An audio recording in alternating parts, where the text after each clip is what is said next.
The corner, the corner, the corner.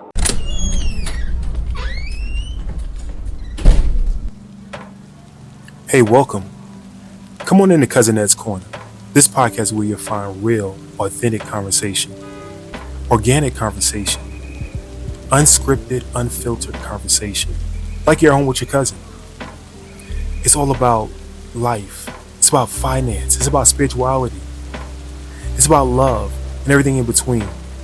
I'm your host, Cousin Ed. I'm excited to bring you along on this journey. So sit back and listen in as we dive into a wide range of topics. I have some diverse guests coming on with an array of thoughts and opinions.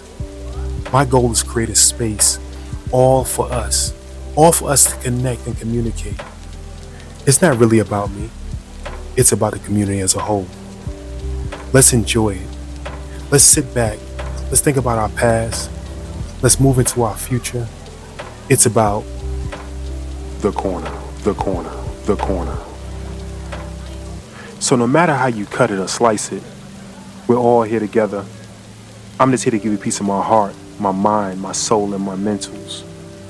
So sit back, relax, and enjoy another episode of Cousin Ed's Corner. The corner, the corner, the corner.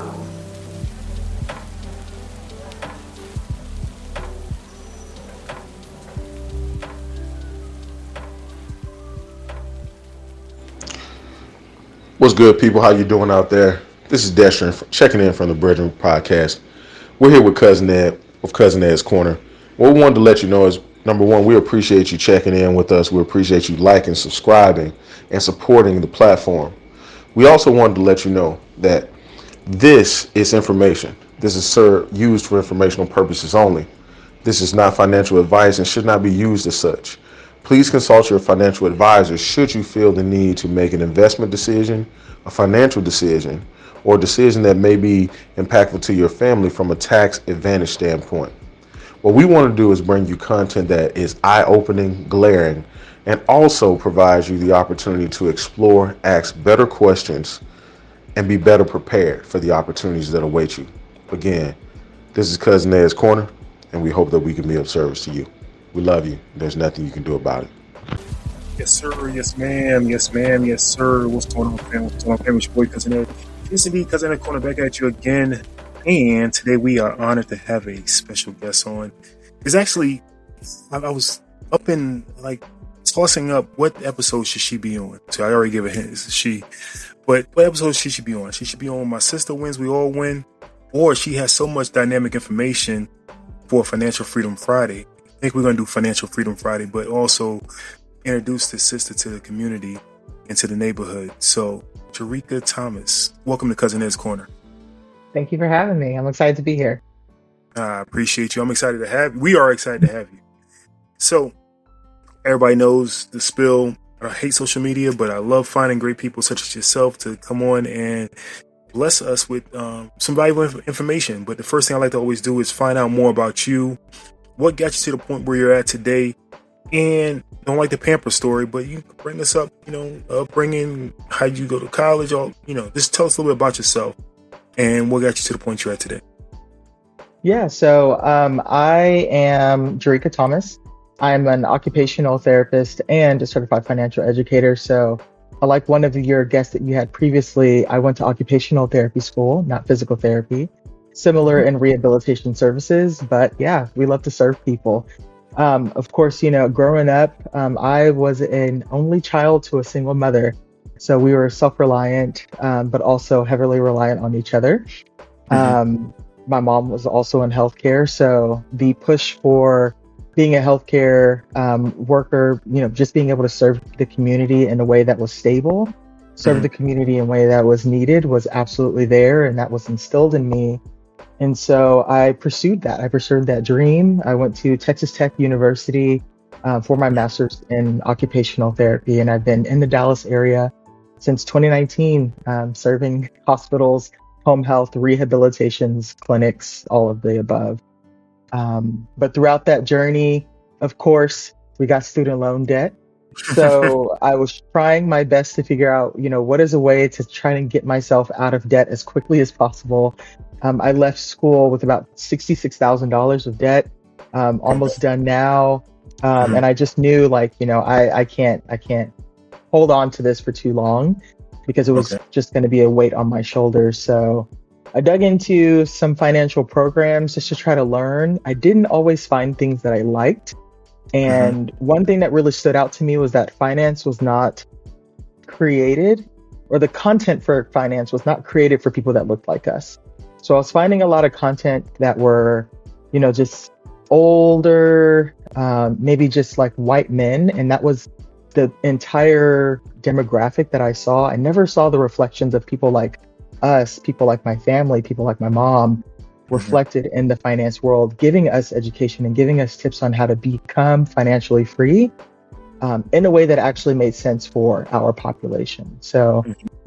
that was something that when I was looking for information, I never got it and I couldn't relate because those people didn't look like me. It's kind of like when you know, people were voting for Barack Obama. It was like, finally, we have someone who looks like us and you finally feel like things are possible. This Mhm. was something that I wanted to be able to create for myself. So I came up with Saving Sense because I wanted financial education to make sense and I wanted it to be easy and accessible, especially for women and people of color like ourselves. And I didn't know it all at first, right? I was pretty, dumb and young at one point in my life. On a Tuesday with $27 in my account, like, do I fill my tank or do I get some ramen? Like, All, what choice do all we those have right things. now? But it was one of those things where because I didn't have a foundation, I didn't have any discipline. Because I didn't know anything, I didn't have a foundation. So there was a lot of room for growth. And obviously, the more that we are educated, the more empowered that we are. So I created this foundation.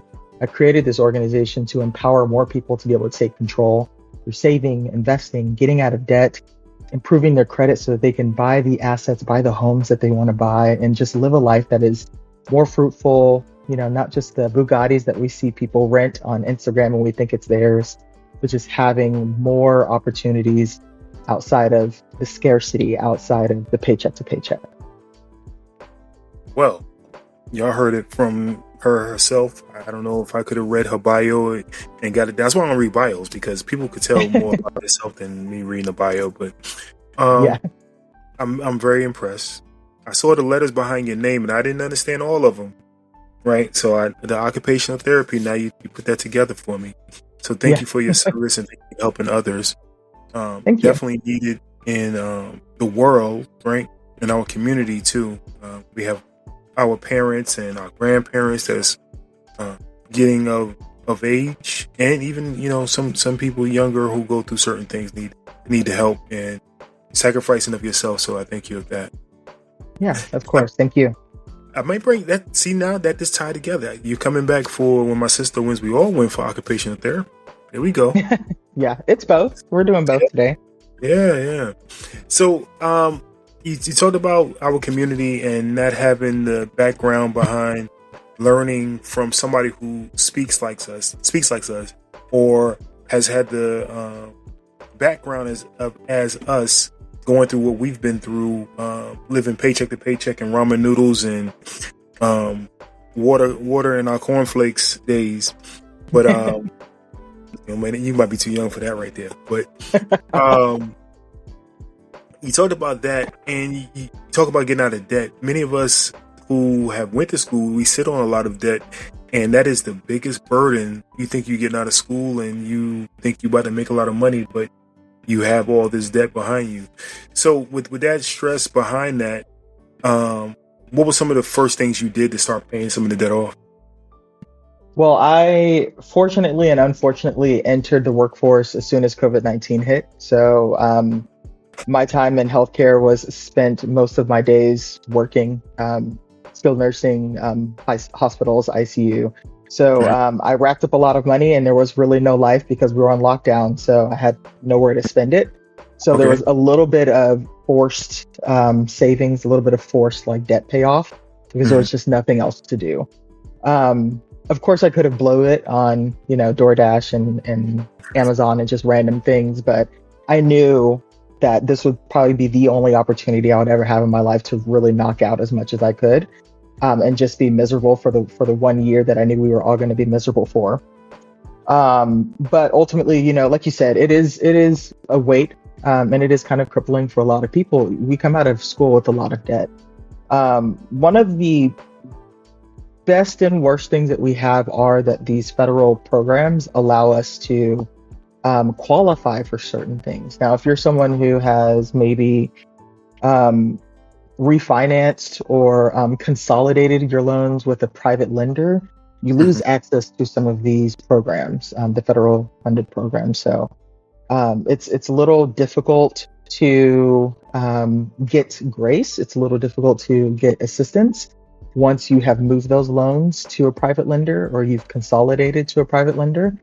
But ultimately, it is hard, especially because school is so inflated, and interest rates are so high. We can point fingers and blame lots of people, but we've allowed the privatization of public universities. I went to 2 public universities and I still came out with a lot. So yeah, it's unfortunate, but there is a way, and it just takes a lot of discipline. A lot of which means that sometimes you may have to cut back. I won't ever tell people to cut off the things that they like, because I don't believe in that either. I'd be a hypocrite if I told you that I stopped doing everything to meet a goal. I don't believe in that, but you may have to cut back a little bit, and maybe reroute and reconfigure how you spend your money or how you spend your time to do the things you enjoy, so you can tackle those high debts. Now, one thing you mentioned beginning, I smiled, and I'll tell you, I want to ask you about it. Saving cents. How did you come up with that? And I know everybody's hitting you up on the internet trying to buy that URL from. Yeah. Yeah. Which they did. Oh man. Yeah. I tried to get savingsense.com, and it just all of a sudden was no longer available when I went to purchase it. So ended up with savingsense.org. I came up with it because saving money was one of the hardest things for me to do, as is for a lot of people. Saving money is just one of those things where I get messages in my DMs, I get emails where people are like, I just need to learn how to save. But saving comes in a lot of different ways. When we think about wealth, I often think about not just how much money you can grow, but how much money you can keep out of debt as well. So we think about that big net worth number too. And that's a good indicator, kind of like your adult report card, like how are we doing right now on our adult journey? But when it comes to saving money in general, that's usually what a lot of people come to me for is, how do I save money? How do I invest money? And saving comes in a lot of different ways, but I wanted it to make sense. So that's why I came up with the word saving sense. I love it. When I saw it, I was like, did she really get this URL? Like, this is did you start in 2019 when URLs first came out? I was like, I wish. So for those out there, this is a little tip.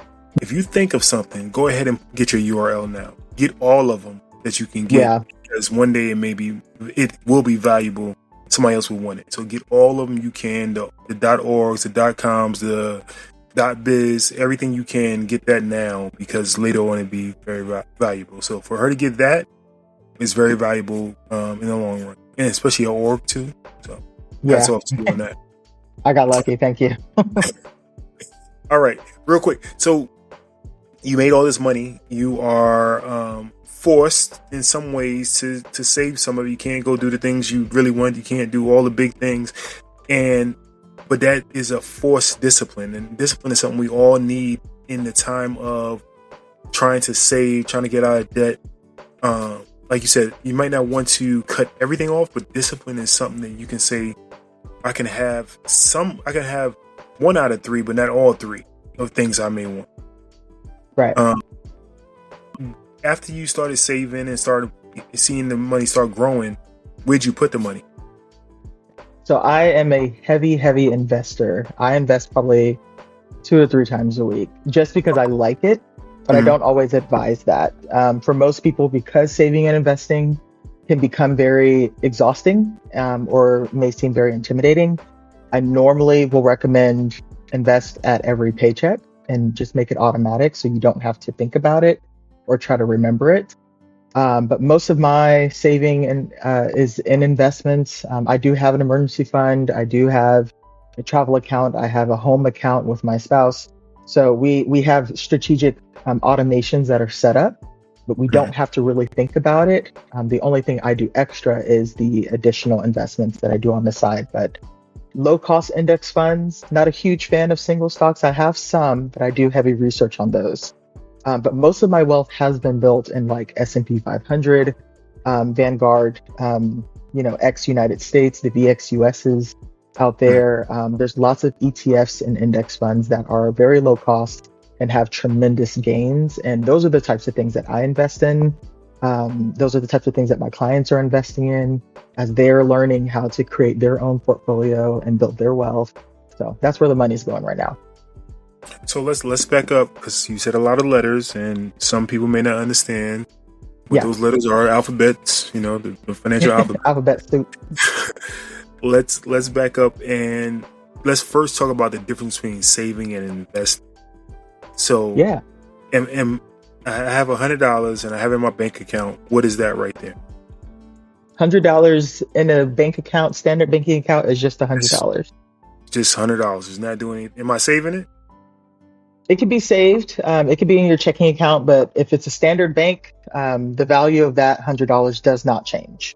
Okay. If anything, it actually just reduces over time if it's not in a high interest type of account. But that is just money sitting there in case you need it, but it's not doing any work for you.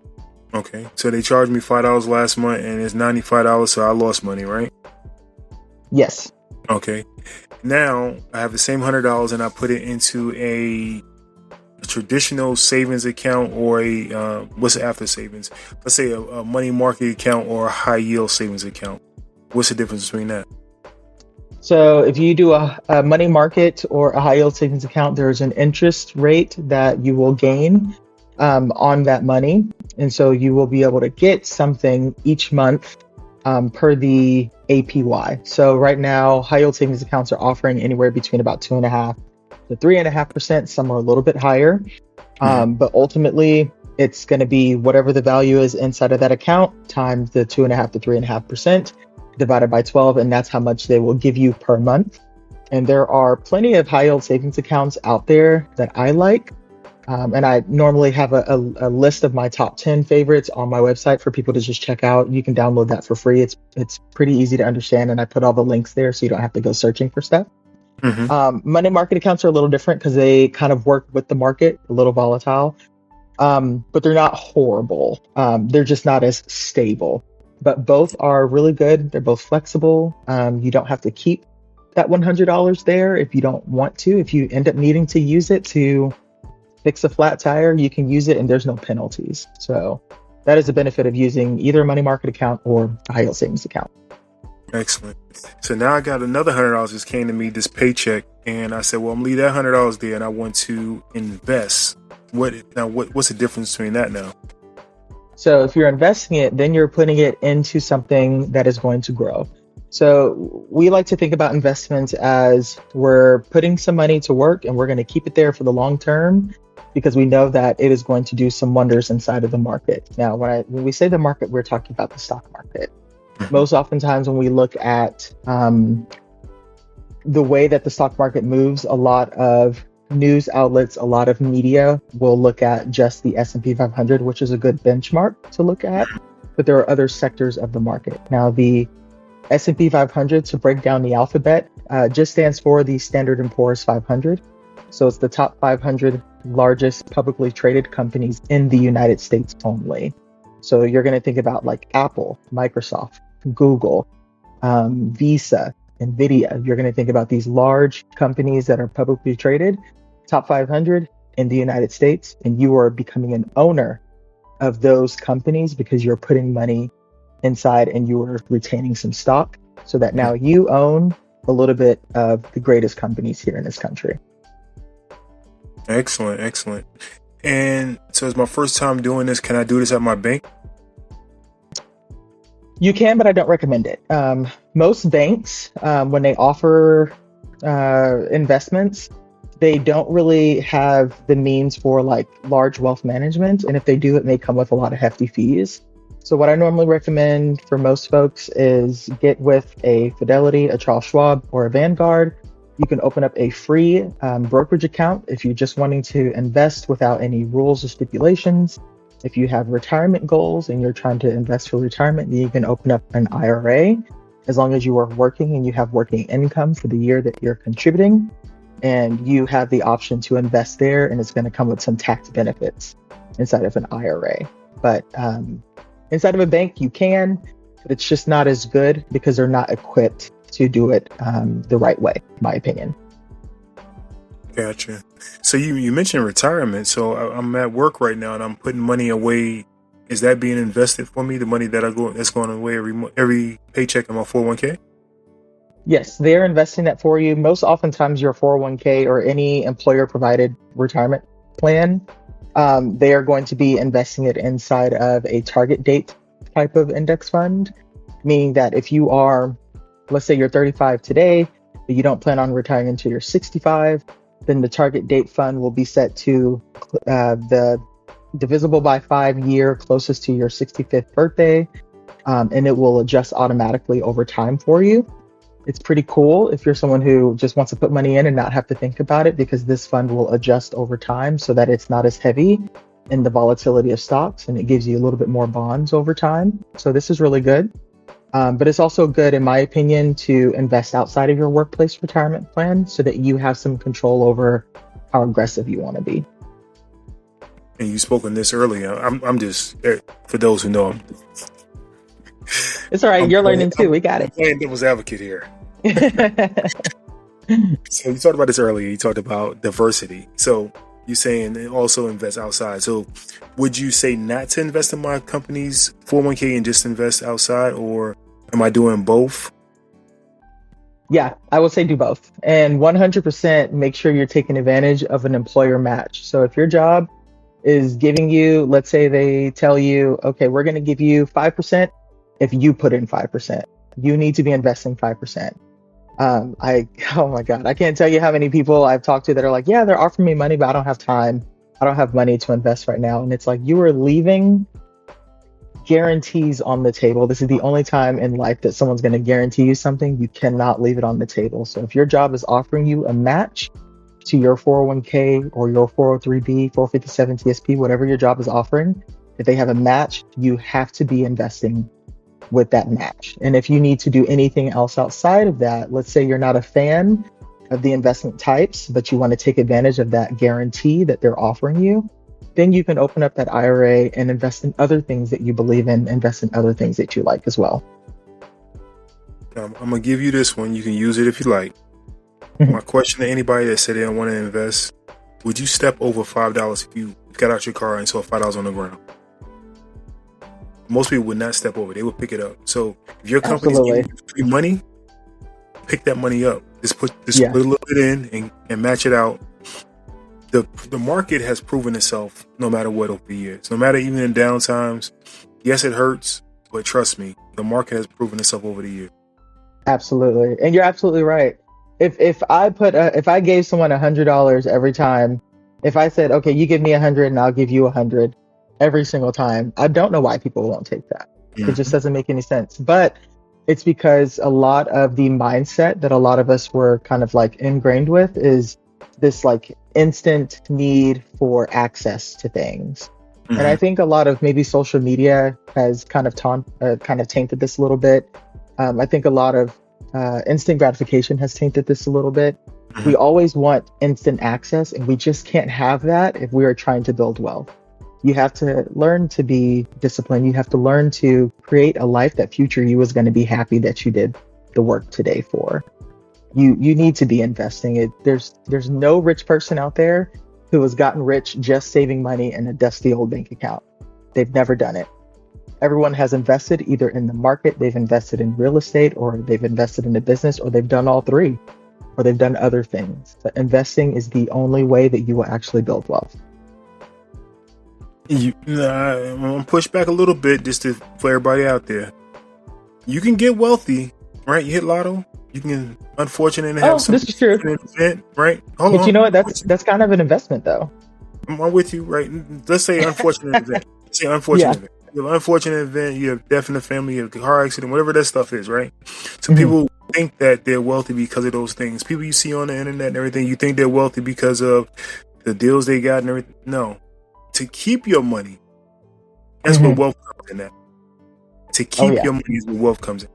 Because you can have it, and like she said, it'd be all gone tomorrow by spending it. It'd be all gone tomorrow by fees. It'd be all gone tomorrow by taxes. But being able to invest your money is the biggest thing to see the return on. Even if it is something you're investing in that is not as volatile or not as risky that you may think of. People invest in art. People invest in gold, things that sit on the wall. But the return on it in the long term, is much more valuable. Yeah, 100%. Second that. And I think too, one thing that a lot of people are really afraid of is the uncertainty. That's But it. like you said earlier, there is, of course, going to be volatility inside of the market. We saw what happened in 2000. We saw what happened in 2008. But having a strategic plan that sets you up to not fail during those market downturns is Mhm. super important. There are a lot of people who are wanting to learn how to invest, but they're only wanting to do the small part. You Mhm. have to go all the way. You have to learn how to protect your portfolio against these risks. You have to learn that your risk tolerance and your risk capacity changes over time. Your standards and your expectations for what you want, your goals for what you want out of your life change over time, and your investment portfolio has to match that. Because if I was 60 years old during 2008, I'd Oh be my really god. upset Oh if my I god. had lost 60, Yeah. 70% of my portfolio because my advisor did not tell me that I should have reallocated my investments to Mhm. not be so volatile and be so risky to lose that much value in a downturn. So investing, it is easy stuff. Like I love to make, money a common conversation, to make money make sense. But there are so many layers that need to be built upon over time. The conversation doesn't start just when you think, okay, I figured it out. Okay, we're done. You can't get rid of it that fast. It's a continuous conversation. It is continuous work. It's not hard work, but it's a relationship. The relationship that we have with our spouses, what we have with our family, those are continuously evolving, so that your relationship with money also has to evolve too over time. I triple that and second that and third, whatever, all that, because it's so. It's not funny. It's sad, right? That our parents and our grandparents didn't have this kind of economic knowledge, and some people have, right? In our community, I say our community, there's Mhm. economic knowledge, right? And we only thing we had was a Christmas club. We put our money in, right? At least they had a little Christmas club for the Christmas gifts and things like that. And one thing I talk about, we want that instant gratification. So we took the vacations to Disney, and we didn't invest in Disney. You know, we Oh, bought yeah. the we bought the Ford. Whatever the old truck was back then, we didn't invest in Ford. We tried to get in a house, but we didn't invest in U.S. lumber. All the things that we didn't do that other communities were doing. And now we have the opportunity to meet somebody such as yourself who can help us get into those markets and understand those markets. And we're running from that and more afraid of it than anything else. So, like I said Yeah, again, I thank you for what you're doing. of course. Thank you. And I think you're absolutely right. A lot of people are running from it. And I think right now, in the political and economic climate that we have, a lot more people are afraid. They're afraid of Mhm. taking risks. They're afraid of doing things that they're not familiar with. But if we all sat around and just listened to the fears of our elders and never did anything, we'd be stuck right in the same decade with them. And one thing that stood out to me from what you just said was that, they had you guys did the trips, but you didn't invest in the companies that supplied this joy, that supplied these wonderful memories that I'm sure that you guys still have to this day. Those things are so important. I mean, Disney's probably had a trillion percent increase Mhm. since, the time that you guys have gone. What about putting $10 into a company like that and just watching it grow, passing that investment down to your kids? Like, even if you don't come from generational wealth can come from you. You can start that today. Just Exactly. because we didn't have access to it before doesn't mean it can start with us. So when you know better, you can do better. But we can't continue to make the excuse, well, my parents didn't do that. Well, I didn't learn about that, so it must not be. And it's like, well, yeah, but you were meant to evolve, and they want better for you too, and you're meant to evolve. Yes, indeed. Look, we went from instant coffee at home to going to Starbucks. If you can go to Starbucks, we can evolve. Right. Invest, invest in Better Starbucks, invest in guys. Starbucks. This is Exactly. Listen. You already heard the disclaimer in the beginning of the show. This is not financial, and we are just joking around here. But invest in Starbucks, all right? Absolutely. All right. Listen, we could go on all day. One last thing I am going to talk to you about that I saw that you do promote is your payday investments. Can you explain part of that? And I'm going to ask you to close out with some of your services. But go ahead and explain your payday investment. I saw a lot of your videos talking about that. Yeah, so I love doing payday investment videos because I'm trying to get people more excited about payday, not just, oh, I'm getting this paycheck and I got to pay some bills real fast. Like, hold on, slow your roll. Mm-hmm. Create an automatic investment. So even if this means you log into your employer's payroll, and whenever you put in my bank account, instead of just putting your checking, like put checking and then maybe add a savings account, maybe direct some to a savings account far, far away in another land or another bank, or maybe direct some into an IRA. So that way you never see that money and it doesn't exist to you to just spend it. But I love doing the payday videos because it allows people to see that payday doesn't just mean I'm going to get some money so I can pay some bills off and I can just have fun. It also means I'm going to use this money to take care of future me. And so I love to also just kind of talk about and introduce investments that maybe people aren't familiar with. Of course, we've talked a lot about the S&P 500. I also talk about the VXUS, which stands for Vanguard X without United States, which is an international ETF that's comprised of like 8 to 10,000 international stocks around the world. I've also talked about other types of investments, VCX, which is a venture capital exchange type of fund. There's tons of things out there, but I just do these videos to expose people to a world that they may not be familiar with and to get people curious, maybe doing some Googling or researching on AI and just asking some questions. And of course, if any of you guys in the audience have seen any of these videos, you're welcome to reach out and just ask a question like, hey, what is this fund that you're talking about?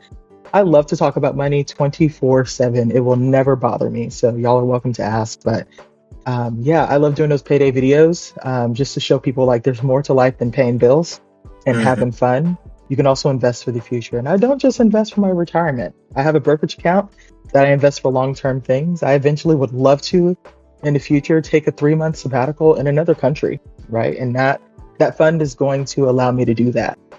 And I want to do it lavishly. I don't want to cheap out and, sleep in a hostel. I want to be fancy, right? And so that money is being invested and compounded over time so I can do something like that. And if it happens, great. And if not, then I've got some money saved for if that goal may change. So that's why I do those videos. I definitely love them. Can you go ahead and tell everybody how they can find you, what services you offer, your community, and just any other information you want to share? Yeah. You guys can find me at savingsense.org. On social media, SavingSense HQ for Instagram and TikTok. Also on Facebook. I don't remember the handle for that, so I apologize. But it's on there somewhere. But yeah, you guys can find me on social media. I post videos several times a week. You're welcome to reach out in my DMs. You can email me if you have specific questions or if you'd like to work together. My email is info@savingsense.org. But yeah, I offer personalized sessions with clients, with couples. I also do a couple things for organizations around when people are looking for someone to come in and speak to a group. I love doing those as well. I love public speaking, which is an odd thing for a lot of people to love, but I do like doing public speaking. But yeah, anything wealth building that you would like to learn about, I'm here to help. Of course, there's always things evolving, so I may not know everything, and I'll tell you the truth. Hey, I don't know, but let's figure that out, and I'll get you an answer. And so we just try to keep it real. We don't like to be intimidating. I want to make sure that if you have a goal, whether it's to build credit to buy that house, whether it's to pay off debt so you can finally breathe a little bit better, I got you. We can totally work on it. I love it. I love it. I love it. Hey, fam, definitely be sure to check her out. She got to come back. You got to come back. You got to come back. Like I said, I want to find out more about occupational therapy as well. So you got to come back. The brown, I think you're old enough. The brown is on top of the counter and the clear is below the counter. Cups are right there. So you can always come back and join us at Cousin Ed's Corner. All right. Oh, yeah, I got it. There you go. Hey, fam, listen, hopefully y'all enjoyed this episode. Listen, if you're not investing now, please do something. Just open up an account, reach out to her, find out where that first $5 can go. Like she said, use AI, ask the questions you may want to ask as well. But we got to do better because we know better now. It's your boy, Cousin Ed. I love you. I love you. I love you. Nothing you can do about it. And I will see you next time. Peace. This is Jaricka Thomas, founder of Saving Sense at savingsense.org. And when I'm not teaching you how to build and sustain wealth, I'm listening to Cousin Ed's Corner. Thank you for listening.